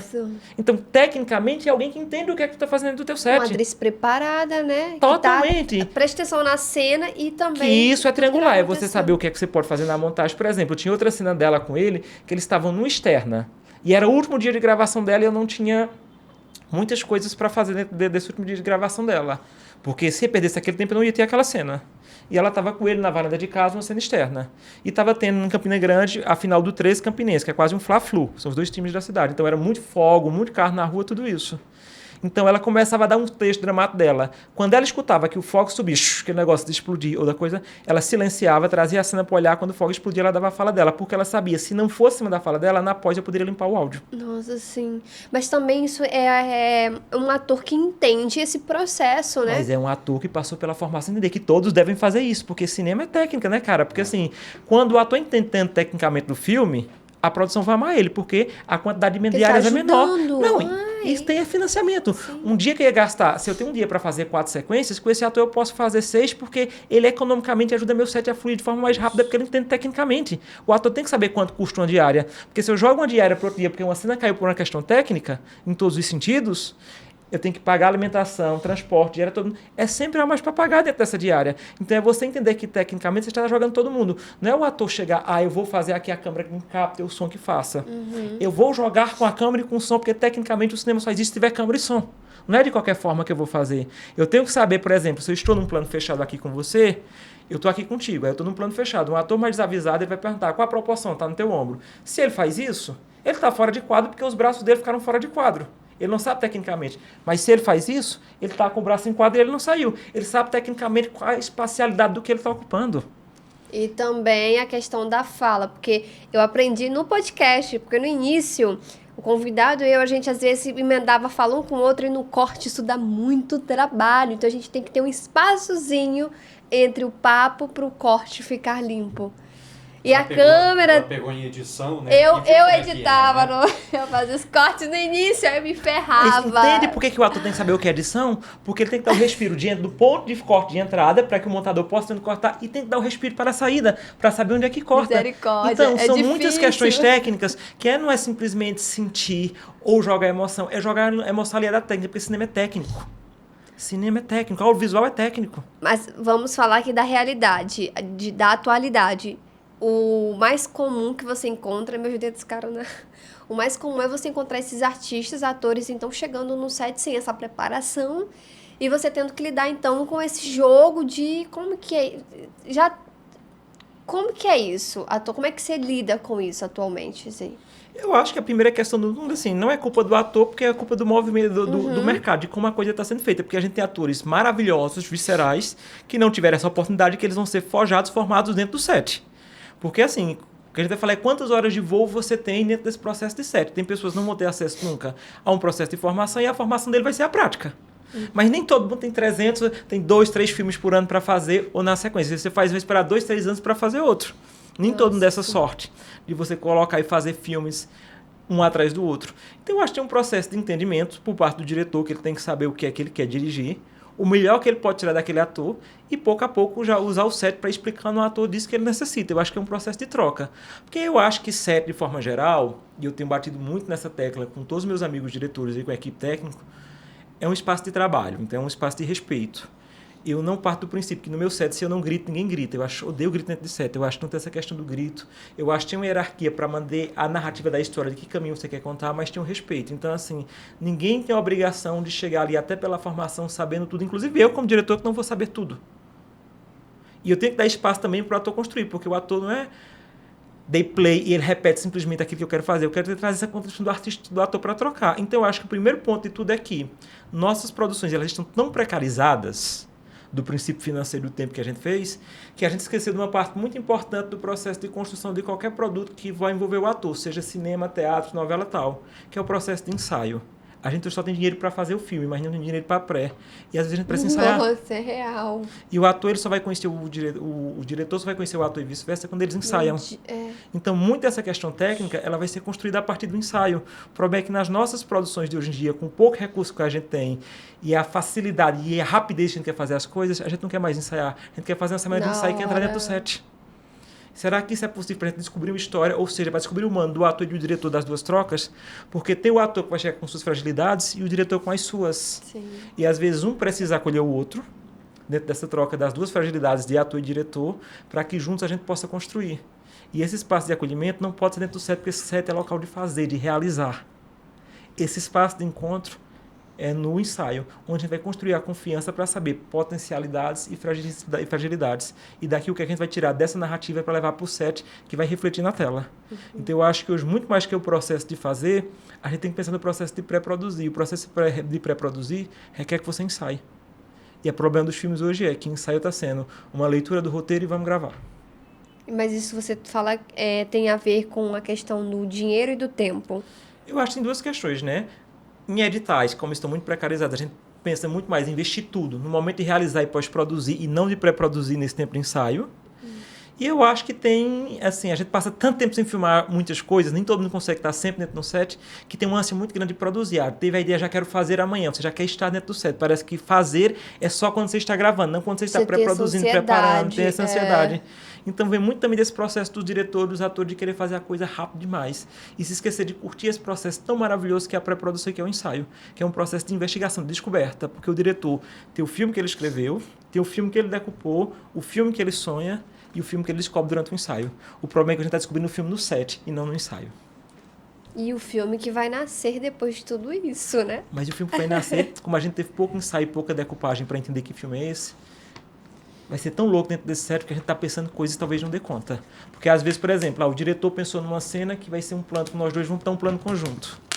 Só que nesse plano conjunto, nesse dia, eu sou um ator mais frágil e você é uma atriz muito mais potente do que eu. E que essa cena ficaria muito mais forte dentro de um plano fechado no teu rosto do que nós dois juntos. Só que como eu não pensei isso e não descobri isso, eu vou levar aquele dali que não me agrada podendo ser uma coisa muito mais forte dentro do teu rosto, desse close fechado contigo que tu pode me dar isso. Então, assim, isso são coisas que a gente vai descobrindo dentro do set.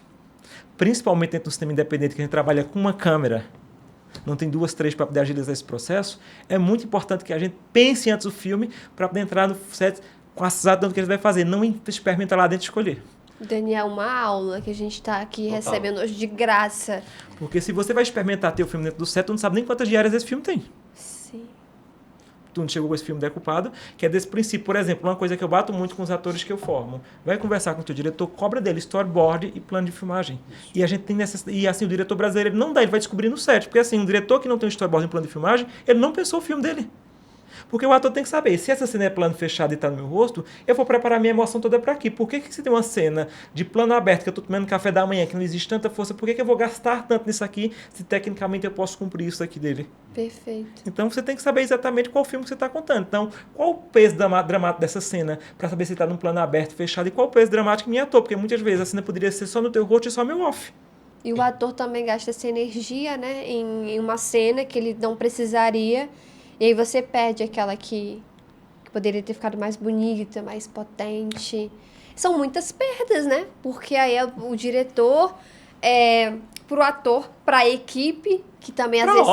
Pra obra no final. Pra obra no final, porque isso vai refletir na tela, no final da obra, você está dentro da tela, né? Porque, por exemplo, vou pegar uma questão de formação técnica de ator do som. Eu vou fazer um filme independente. Na maioria dos filmes independentes, a gente trabalha com uma câmera fotográfica e com um boom, porque a gente não tem nem dinheiro para lapela, muitas vezes, o filme de cinema independente. Vou te dizer isso de quem fez um filme já com milhões e quem faz filme com R$100. Eu já trabalhei dentro das duas perspectivas, então vou te dizer para os dois lados. Dentro do filme com poucos recursos, a gente também tem pouca luz. A gente vai ter que fechar esses planos. A gente vai ter pouco dinheiro para poder produzir uma arte com um plano mais aberto, para iluminar mais. Quanto menos dinheiro, mais fechado vai ser o plano desse filme. Se o ator tem essa noção, essa sacada de que o plano é fechado, ele consegue minimizar tudo aquilo que ele está fazendo. Ele consegue entender o que ele vai fazer. E aí, se ele entende que o microfone que vai trabalhar só com um boom, ele não vai ter lapela, o boom ele está aqui falando contigo. Quando ele vier para mim, ele vai ter que vir para cá. Tem que esperar o espaço desse boom chegar para eu poder falar. Porque se ele está aqui em tu e eu começo a falar, eu estou fora de eixo. Nossa, então minha fala vai estar fora de eixo. Então eu vou ter que corrigir isso na pós, eu vou ter que dublar. Então esse ator vai ter que entender que vai ter que esperar o espaço do boom chegar aqui para falar, para voltar para você. Então é tanto uma dor de técnico. cabeça para todo mundo, né? Mas se o ator entende dessa gramática audiovisual, facilita muito, inclusive, o processo dele de atuação. Né? É uma matemática. Então por isso que eu digo para você, não é sentir e fazer.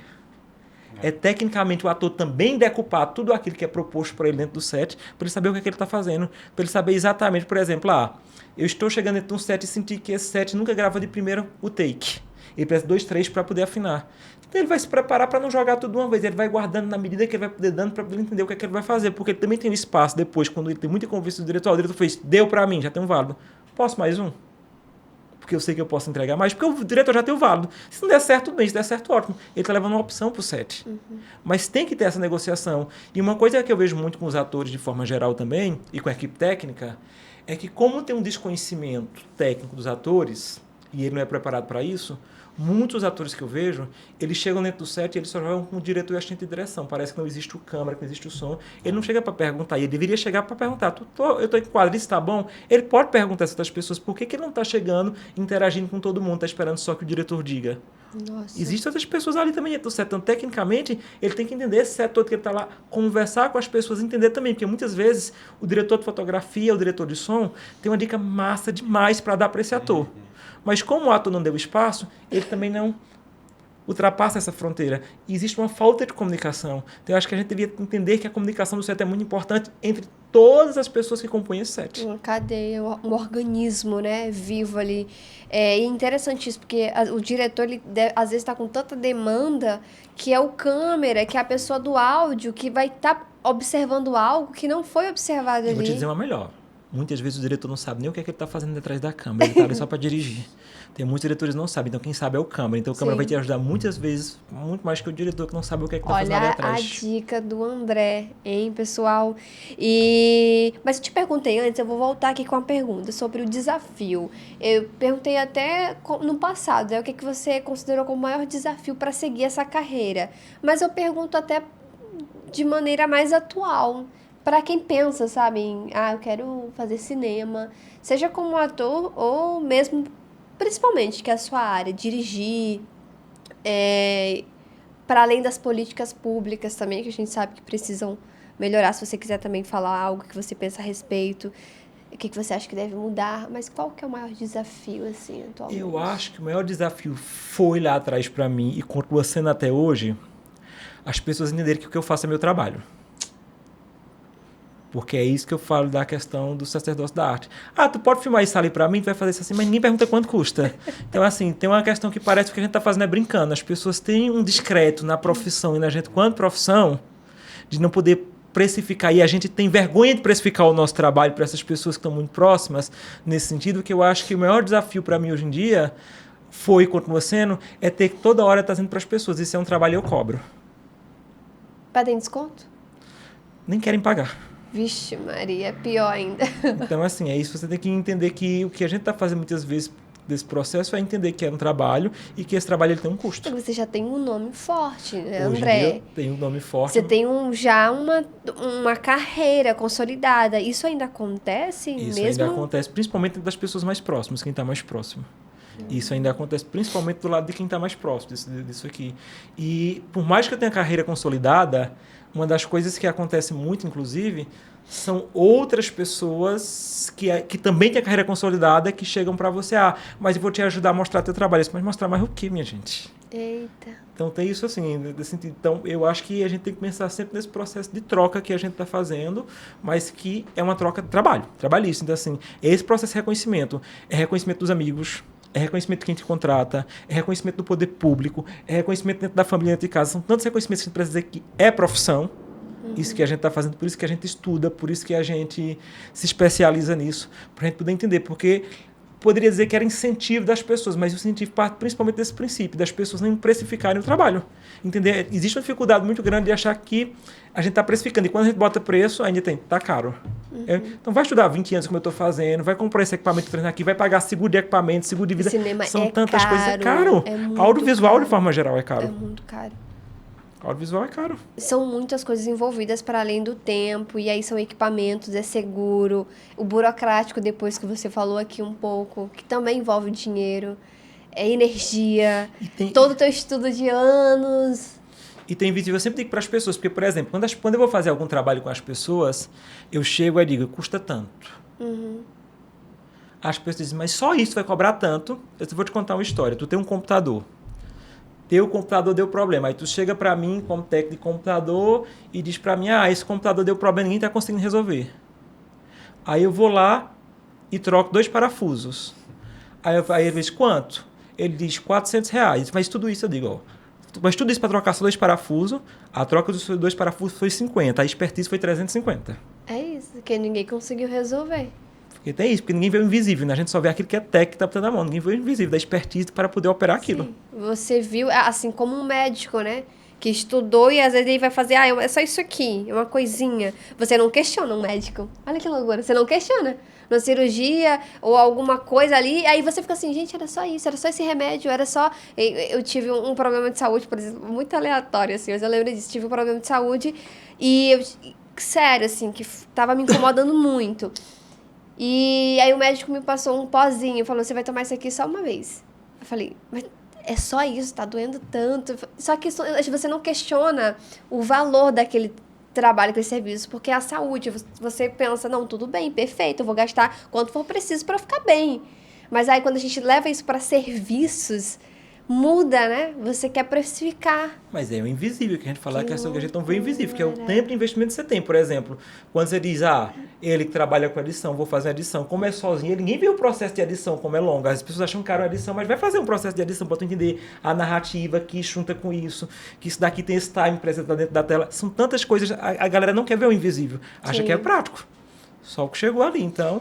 E a gente estava falando, então, você mencionou, né, esse tempo de carreira, que é muito longo, tu começou muito cedo, tu ainda é muito jovem. Tem um tipo, um gênero ou uma linguagem que tu ainda gostaria de explorar no teu trabalho, que tu ainda não explorou? Eu tô começando agora, principalmente, tô com 3 roteiros de longa prontos para isso, que é explorar muito a questão do realismo mágico. Eu estou chegando nesse momento de explorar muito, sempre gostei muito dessa questão do cinema de realismo mágico e tenho olhado cada vez com mais carinho, pesquisado e escrito sobre ele. Porque eu acho que eu gosto de muitas coisas dentro do cinema. Eu acho que todos os períodos e todos os princípios, eu acho que o cinema, ele, em todas as suas questões, ele é político. Porque uma coisa que eu tenho dito muito dentro dos gêneros, eu gostaria de fazer muitas coisas. Tem coisas que eu não me aventuro porque eu sei que eu não vou conseguir. Por exemplo, eu amo a comédia, mas não seria um diretor de comédia, porque eu acho que eu não saberia. Eu acho que uma das coisas mais difíceis possíveis é dirigir a comédia. Tem que ter um time muito específico, Nossa, tem que atuar acertar também. tudo. Então eu acho bem complexo. É muito fácil fazer chorar, vai fazer rir. Assim, você tem que ter um time muito específico. Então, são questões. Mas eu gosto muito da questão desse tempo do realismo mágico. Então, eu acho que eu faria muito realismo mágico, mas gostaria de me aventurar em muitas outras questões, porque me incomoda muito, quando eu vejo principalmente os colegas de cinema de forma geral, não gosto, mas eu acho que tudo é cinema. Enquanto a gente entender que tudo é cinema e todo mundo pode fazer aquilo que gosta, a gente não está defendendo politicamente a classe.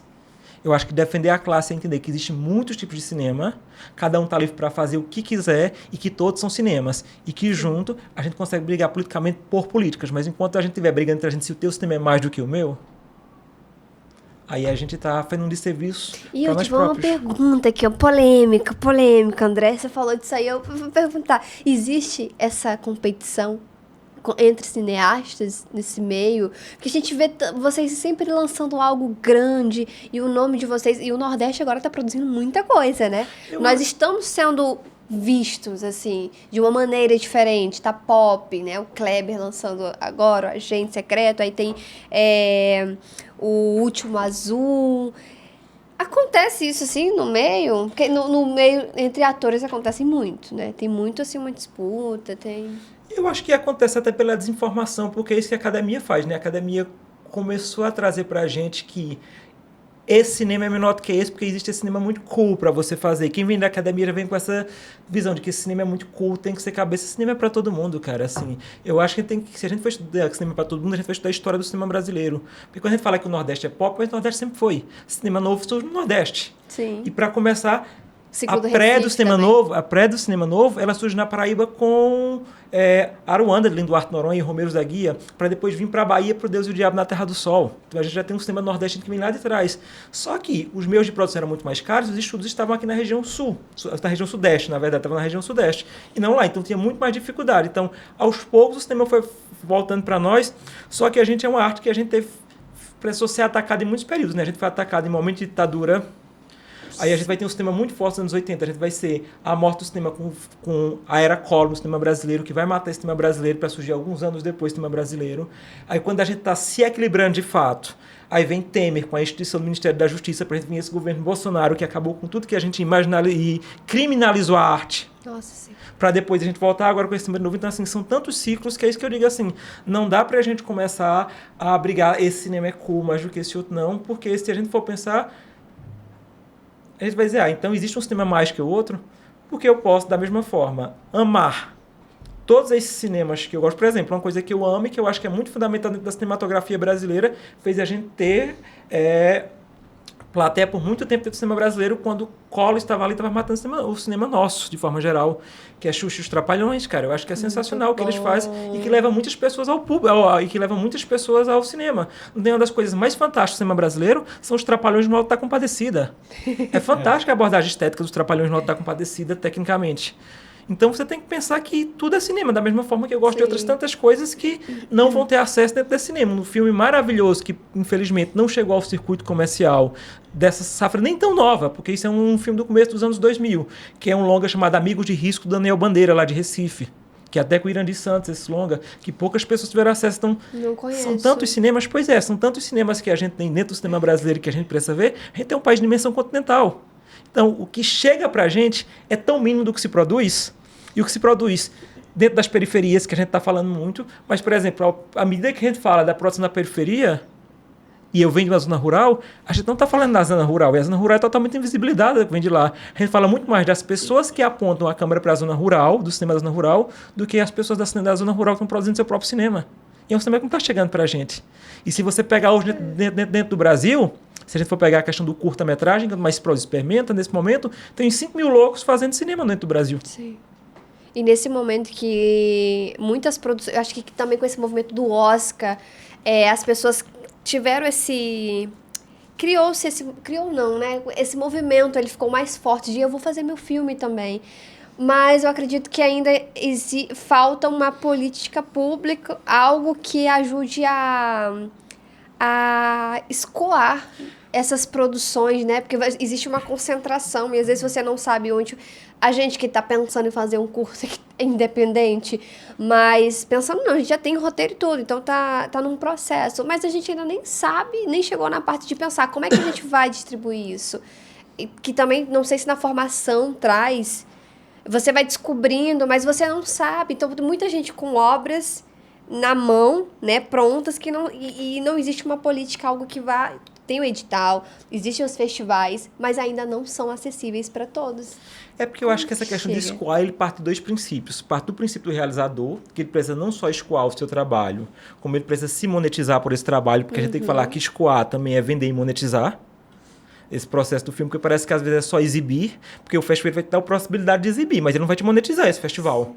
Então, assim, é muito importante que a gente tenha. Então, a gente tem que pensar do princípio das políticas públicas de como monetizar esses trabalhos, até porque a gente tem que dar muito mais protagonismo e visibilidade para esses curtas-metragens que a gente produz muito e que eles estão se perdendo nas gavetas ou em plataformas que a gente não sabe nem da existência deles e não tem acesso. Então, isso eu acho que é a primeira coisa, a gente pensar que escolhe monetizar, mas também de como a população, de forma geral, que não tem acesso ao cinema, possa ver o filme na tela grande, porque ninguém faz filme para ver na tela do celular. Nossa, sim. A gente faz filme para ver na tela grande. E eu acho que a questão nossa é isso, é que o caminho final de um filme não é quando ele acaba de ser produzido, é a projeção. E ninguém quer projetar seu filme de qualquer forma. Então, eu acho que a gente tem que ter mais política pública para que a gente tenha telas maiores, para que comunidades que não têm uma sala de cinema ou pessoas que não têm acesso à sala de cinema, mesmo nas cidades que existe o cinema, possam ver na tela grande.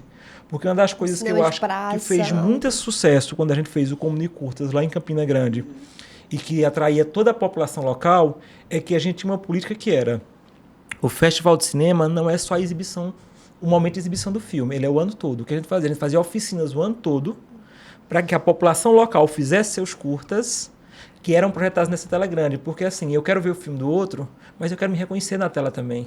E eu acho que falta desse processo. A gente vai muito para os outros locais, levando filme de outros, mas não tem também a paisagem, a sonoridade local que essas pessoas querem se ver. As pessoas também querem se ver na tela. Então, dá a possibilidade de os filmes feitos em determinados locais possam ser projetados também na tela grande. Se ver na tela grande é importante para todo mundo e a gente vai criando uma política de valorização. O que tu acredita que ainda precisa mudar para favorecer esses cineastas emergentes? Eu acho que o primeiro ponto, volta para a minha questão de sempre, né? Remunerar bem eles. Ótimo ponto.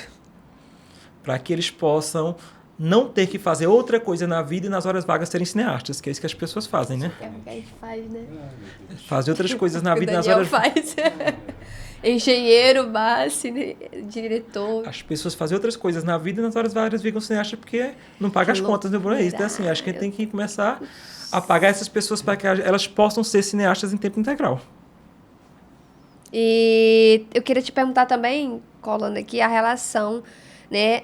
Antes dessa pergunta, a relação com o streaming, né? Porque a gente agora tem os streams. Mas quero saber também o que tu acha, né? Você como cineasta, assim, é até bom para entender os outros também, o que estão pensando. Essa relação agora com as IAs, com a inteligência artificial, onde que toca no trabalho de vocês? Vocês estão conseguindo entender o que é o lugar de cada um? Já existe uma preocupação? Eu te confesso que eu ainda estou entendendo esse local. Eu acho que é muito cedo para eu poder falar e emitir qualquer coisa, porque eu estou entendendo ainda esse local da IA, estou ainda desbravando. Sim. E desbravando não só a forma como você utiliza ela, porque ela é uma ferramenta, se bem utilizada, que ela pode ser importante, mas também a aplicação dela na cadeia produtiva, de que forma isso causa determinado impacto dentro da cadeia produtiva. Porque nesse processo de criação da IA, eu acho que tem questões que ela ainda não consegue dar conta e não vai conseguir dar nunca. Por exemplo, quando eu quero escrever um roteiro, ela não consegue falar das minhas afetividades. O que eu quero colocar, quando eu falo de Barra de São Miguel, do que eu vivi, do que eu senti, seja no diálogo do personagem, na cena que eu vou construir, se eu disser isso, ela vai me dar uma cena genérica. Ela não vai pegar na afetividade daquele detalhe que eu estou vendo ali dentro daquela pessoa para essa construção desse roteiro. Da mesma forma, você bota para um ator interpretar de IA. Será que ele vai trazer a mesma emoção que um ator real vai trazer? Ele vai conseguir transpassar esse olhar, tudo isso? Então, assim, ainda são muitas questões a serem respondidas, mas que eu acho que ela não dá conta. Eu acho que o principal, dentro desse critério nosso que a gente está colocando agora, é a questão das afetividades que uma obra audiovisual tem. Isso é um ponto. Agora, de questões técnicas, também, eu acho que ainda estou entendendo desses processos todos e eu acho que eu, nesse momento, não consigo responder, de fato, como é a aplicabilidade, de que forma isso vai ter de impacto dentro do nosso mercado. Agora, você vai ter que responder isso logo, porque ela é muito mais rápida do que o que a gente consegue raciocinar. A gente está pensando que ela está lá na frente. A gente vai ter que fazer isso logo, que é muito mais rápido do que ela consegue raciocinar. Mas hoje é uma coisa que a gente está desbravando. E de todas as questões. Desbravando tecnicamente, artisticamente e juridicamente. Porque tem questões jurídicas aí também envolvidas nela, porque o direito também não está preparado para ela. Também está se entendendo dentro desse processo. Sim. É verdade. A exemplo disso é que a gente ainda não tem leis, né? Para a IA ainda, para quem usa o chat, para você ver festivais. Teve um festival, eu não lembro onde, Dan, se você puder dar uma olhada, teve um festival aí, não sei se foi roteiros ou foi literário, pronto, que foi cancelado, foi aqui no Brasil, cancelado, porque foi identificado mais de 70% das obras feitas por inteligência. Não sei se foi o chat ou foi outra. Então, falta as leis, né, também se organizarem aí para poder entender como que vai ser feito isso, como a gente usa ao nosso favor, mas como que vai usar, como que vai integrar, sem também tirar o trabalho dos outros. E os streams, o que você considera... Deixa eu reformular a pergunta. As oportunidades ou os riscos que você enxerga para os cineastas, principalmente para a gente que faz coisas independentes? Cara, eu acho que o streaming, de certa forma, a gente também precisa... A gente está debatendo essa política também de legalização, de como é que vai ser esses acessos e como é a atuação dos streams, né, dentro desse processo. Porque, assim, hoje a gente tem streams muito fortes dentro do Brasil, os streams, de certa forma, que tem uma boa remuneração nesse momento, ou que tem remuneração nem tão boa, mas eles ainda são muito mais focados dentro das obras de longa-metragem, das obras seriadas. O curta, que é a maior produção que a gente tem ainda e que é mais acessível, vai para plataformas pequenas e com a mínima remuneração só para estar ali, para as pessoas terem acesso a isso. Então, eu acho que a gente tem que debater muitas políticas. Ver agora aí essa Tela Brasil, que é o stream do próprio governo, que está trabalhando com obras de longa-metragem. Lembrando que lá atrás a gente já teve a Programadora Brasil, que comprava os curtas e fazia essa mesma coisa de distribuição na época do DVD.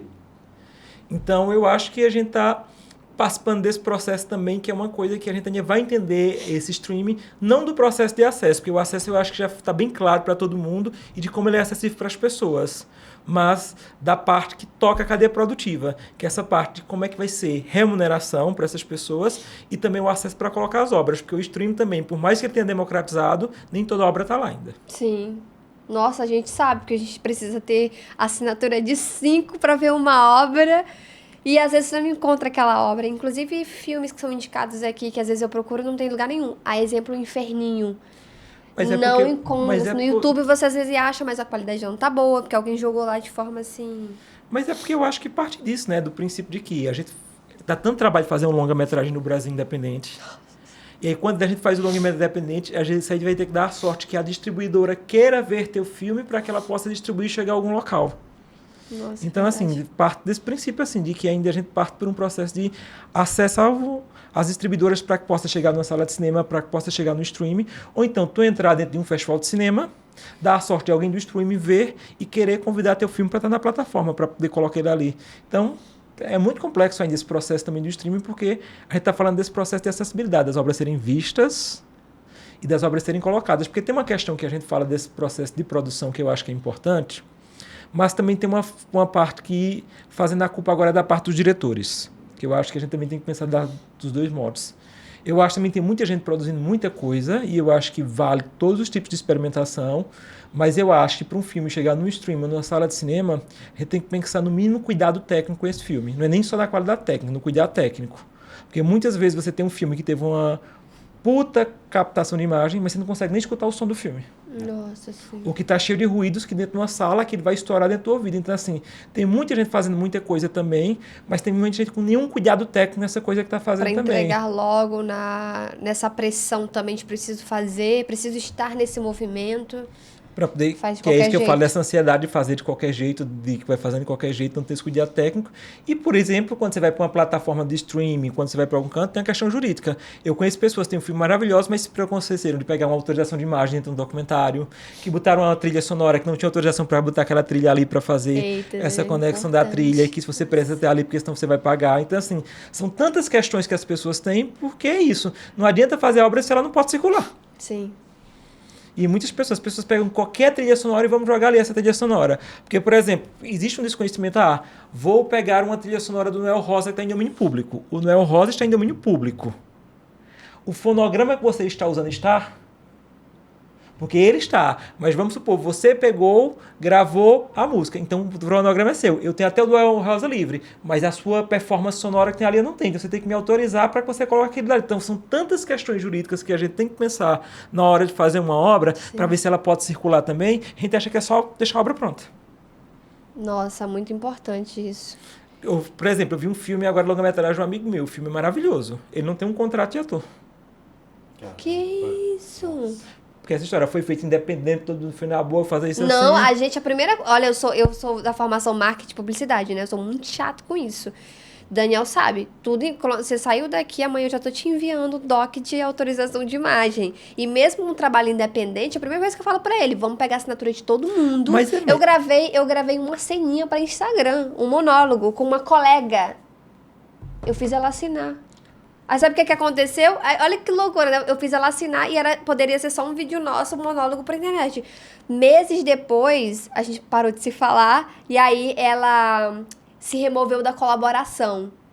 Mas eu não vou retirar da minha rede porque ela assinou autorização pra mim. Mas é isso que a gente tá dizendo. Mas assim, você tem que ter autorização do A gente ator, pensou do diretor de fotografia, do diretor de som. São todo mundo. Então, assim, as pessoas não têm esse conhecimento. É isso que eu digo que falta desse processo de formação, que é uma ânsia em fazer. Eu acho que eu sempre gosto de dizer uma coisa que eu brinco muito nas minhas aulas, que Glauber Rocha dizia, que é uma ideia na cabeça e uma câmera na mão. Eu acho que tá todo mundo hoje com ideia na câmera e a mão na cabeça. Acho que a gente inverteu essa ordem hoje em dia do que a gente tá fazendo, porque todo mundo tá gravando, tudo fazendo tudo, mas não tem esse preparo de programação, de entender que é uma obra e que ela tem que ser totalmente programada. E tem uma coisa que é muito boba, mas muito importante, e pasmem, muita gente não faz. Registrem as suas obras. Não deixem pra depois. Tem muita gente que só no final, assim, que colocou rodando, é que vai lá e registra, às vezes é tarde demais.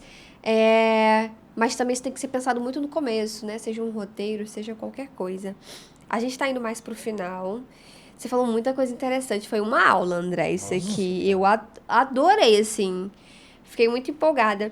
E eu quero saber os teus próximos projetos. Você já falou aqui um pouquinho, mas se quiser falar alguma coisa, dar um spoiler, assim. Esperem no início de janeiro ou algum trabalho. Eu não posso te dizer quando vão sair, porque eu tô nessa fase de captação de recursos ainda. A gente sabe como é difícil esse lance de captação, tanto pela questão do recurso público, mas principalmente quando você vai de forma de captação direta, porque eu tenho tentado as duas captações.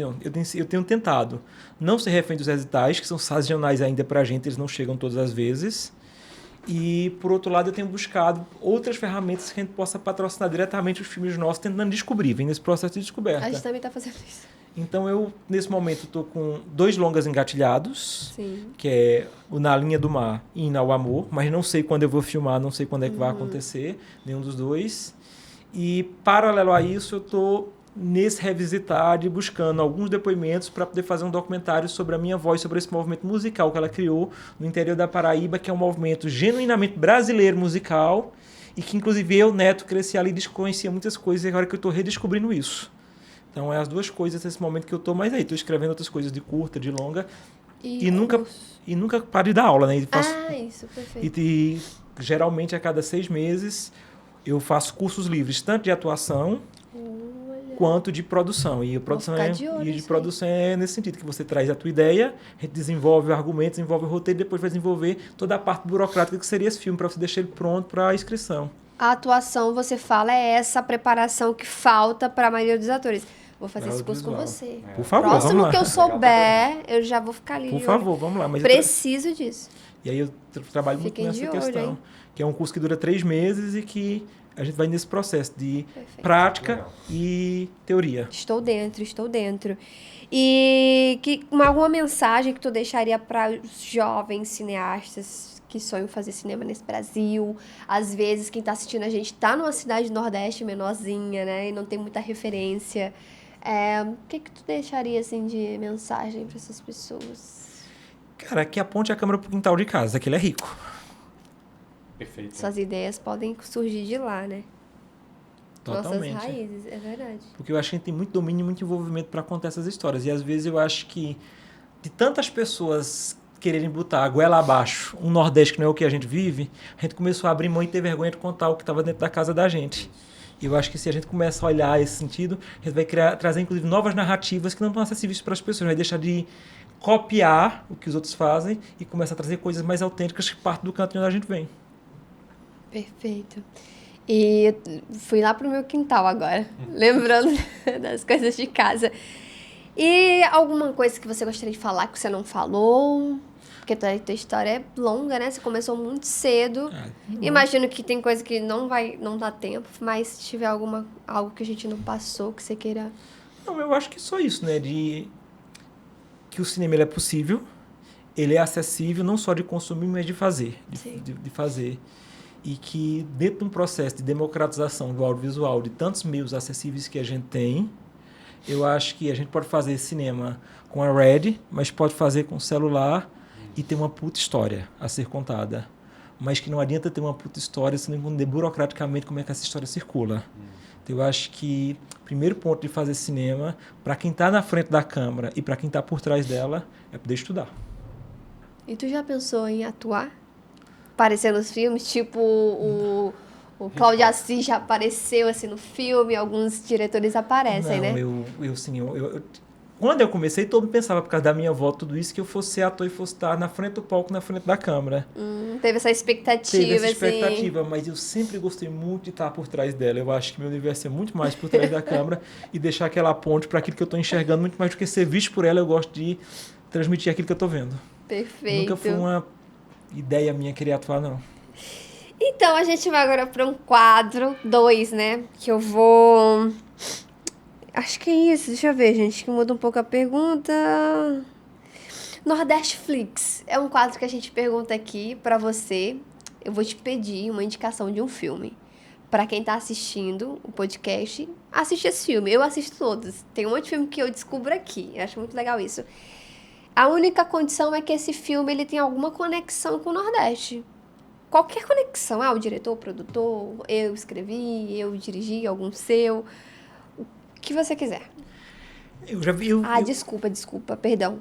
Se já tivesse sido indicado aqui, eu vou pedir um próximo. Beleza, eu acho que não, que eu acabei vendo teu podcast, fui vendo muitas coisas que as pessoas indicaram, até agradecer ao Iveson que indicou Tudo Que Deus Criou, que é meu filme que tá lá. Nossa, que legal. Eu acho que isso... O Iveson tá nesse filme, né? Não, ele não tá. tá? Ele foi meu aluno da época, mas... ele tá no filme, o Iveson, do Tudo Que Deus Criou. Mas eu vou indicar um filme, assim, eu poderia indicar vários, porque eu sei, claro. Viajando em várias questões. É até difícil indicar um, mas eu vou tentar fazer um filme que ficou sumido por muito tempo. Ele é essa primeira safra de longas que vem sendo produzido no Nordeste no começo dos anos 2000, na transição do digital do analógico para o digital, e que poucas pessoas tiveram acesso. Esse filme ficou sumido por um bom tempo, que era cópia de película, só existia uma cópia, essa cópia sumiu. Recentemente foi reencontrada essa cópia, e que eu acho que é um dos primeiros filmes que eu vi dessa nova safra de Pernambuco, que chama-se Amigos de Risco, que é do Daniel Bandeira, que é um filme com Irandir Santos, inclusive. Independente, que foi feito. Então eu acho que esse filme do Daniel Bandeira, Amigos de Risco, é um filme raro de encontrar, mas eu acho que é um filme que vale a pena assistir muito. E poderia indicar outros tantos, eu acho que... A gente encontra onde, Dan? Você consegue ver? Nem sei se tem disponível em algum local, Amigo de Risco. Eu acho que o Dan Bandeira. tá pesquisando ali. Aqui ainda não está dizendo onde está disponível. Talvez não esteja disponível em lugar nenhum ainda. Mas ele não é de agora, né? É de 2006, 2007, mais ou menos, Gente. esse filme. Mas esse é porque foi feito na época da película, essa película ficou perdida por muitos anos. Recentemente encontraram essa película que tinha sido perdida. E aí tá lá, o Amigo de Risco. Mas se não encontrarem esse, eu posso dizer também o Amor Divino Amor, do Gabriel Mascaro, que é de Pernambuco também, que é uma distopia. Amor Divino Amor. Pernambucana, Cinemateca Pernambucana. O primeiro, né? Tá, mas então vamos aqui no segundo. Amor Divino Amor. É, do Gabriel Mascaro, que é o mesmo diretor de Último Azul, de Boi Neon, que tem um filme dele também, que é uma distopia, é mais uma distopia que ele faz com a Dira Paz, inclusive, como protagonista desse filme, e que eu acho que é uma boa dica também. Por que é a sua indicação? Cara, porque eu acho que eu me identifico muito com o cinema do Gabriel. Eu acho que o cinema do Gabriel é um cinema que ele parte de outras visões, dessa construção da nordestinidade e da religiosidade, que eu acho que é um filme que trata como seria o Brasil distópico de 2027 se ele fosse tomado totalmente pela igreja evangélica, o que aconteceria no Brasil. Nossa, eu Então, não assisti, mas vou assistir então com vale. certeza. Eu não Você vou já indicar o vendeu, já meu fiquei porque... curiosa. Mas a gente encontra então Amor Divino Amor onde, Dan? No Prime Video. Prime Video, galera. Prime Video. Perfeito, então temos o filme no Netflix, então vamos agora para o nosso bate-volta. Esse aqui eu fiz pensando, eu fiz com cuidado. A gente vai fazer um bate-volta agora, André, de filmes. Cadê, menino? Eu vou falando o nome dos filmes. Esse bate-volta, na verdade, é aquele joguinho esse ou aquele.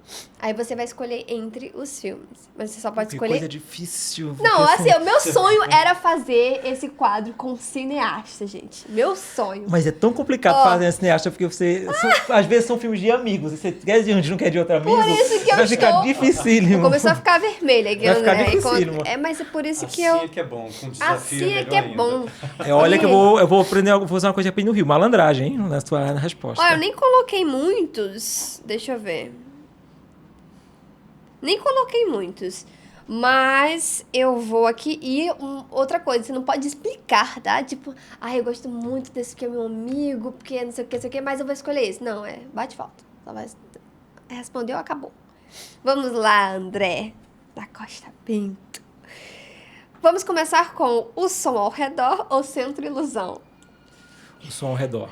O Som ao Redor ou A Hora da Estrela? A Hora da Estrela. A Hora da Estrela ou Tudo que Deus Criou? Cara, é difícil fazer uma sessão com os dois. Não pode! Qual? Vou puxar sardinha pra mim, tudo que Deus criou. Tudo que Deus Criou ou Estômago?